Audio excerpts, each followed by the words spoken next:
こんにちは。モナコのもう一品クッキングです。今日も見てくださってありがとうございます。今日はね、しその実の醤油漬けしたいと思います。お願いします。ちょっとしかなかったけど、これくらいでした。これをね、今ね、実を外してね、枝からこうやって外して、バラバラにします。そして洗います。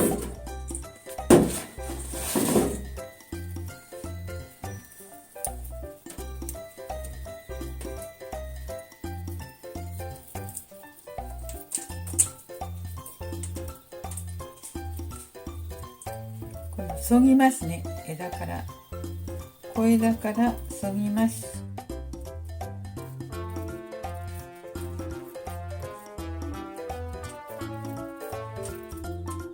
取りました。測ったら 20g ありますよ。これを洗いますね。ゴミとか取らなくちゃ。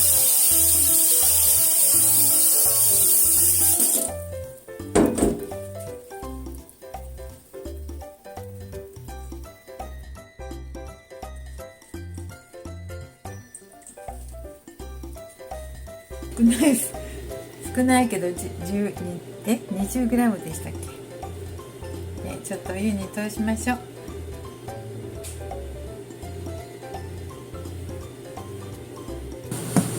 はい、お湯が沸いてきたのでさっとお湯に通しますね。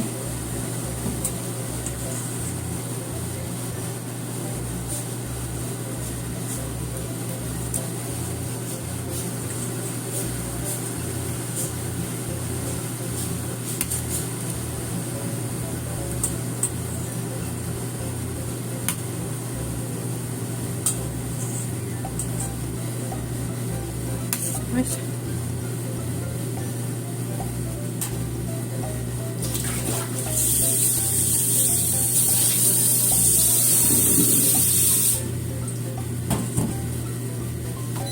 はい、そしたらもういいですよ。またお水に戻して水切りますね。ちょっと水切っておきます。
はい、水切りしました。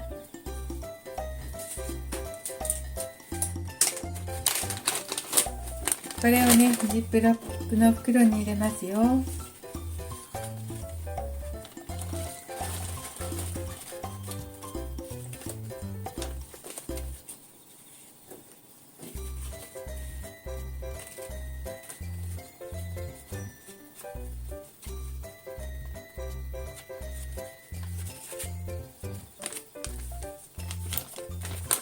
はい、できました。あとは醤油入れましょう。今日はしその醤油漬けしてたんですけど、これ 20g 洗ってキッチンペーパーで拭き取ってジップロックの中入れましたよ。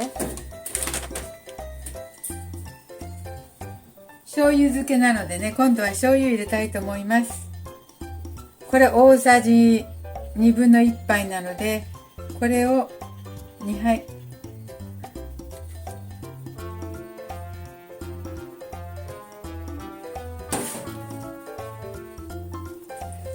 入れて、大さじ1杯分の醤油入れました。これをね、全体に混ぜてね、1週間ほど置きますか。1週間も置かなくてもいいかな。で、様子見てね。3、4日でいいかな。とりあえず醤油で浸して冷蔵庫で保存して、で、味が染みて馴染んだ頃、おにぎりとかにしていただきたいと思いますよ。おにぎりとかね、ご飯の上にふりかけみたいにのせていただきたいと思います。こんなになりました。今日も見てくださってありがとうございます。できましたらチャンネル登録をお願いします。はい、こんな具合になりました。しその実の醤油漬けです。簡単にできました。